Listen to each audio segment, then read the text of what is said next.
જો હવે તમે તમારું વ્હીકલ લઈ અને ઘરની બહાર કોઈ કામ અર્થે જાઓ છો અથવા તો ઓફિસમાં જાઓ છો તો ધ્યાન રાખજો। અમદાવાદ ટ્રાફિક પોલીસ દ્વારા ખૂબ જ મહત્વની અત્યારે મેગા ડ્રાઈવ ચાલી રહી છે।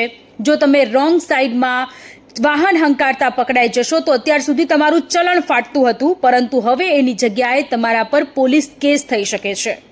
જી હા, તમે સાચું સાંભળી રહ્યા છો। તમારે પોલીસ કેસના તમારા પર પોલીસ કેસ થઈ શકે છે। પોલીસ સ્ટેશનના તમારે ધક્કા ખાવા પડશે જો તમે રોંગ સાઈડ વાહન ચલાવશો તો। અમદાવાદમાં છેલ્લા ઘણા સમયથી અસંખ્ય અકસ્માતના કેસ થઈ રહ્યા છે અને અકસ્માતની આ ઘટનાઓને રોકી શકાય, લોકોને ડ્રાઇવિંગ સેન્સ થોડી એવી સુધરે એટલા માટે અમદાવાદ ટ્રાફિક પોલીસ દ્વારા આ મહત્વની મેગા ડ્રાઈવ ચાલી રહી છે। આજથી 10 દિવસ સુધી આ મેગા ડ્રાઈવ ચાલવાની છે। આશા આપણે એવી જ રાખીએ કે આપણે મેગા ડ્રાઈવ પતી જાય તો પણ આપણે જે ટ્રાફિકના નિયમો છે તેનું ચોક્કસપણે પાલન કરીએ।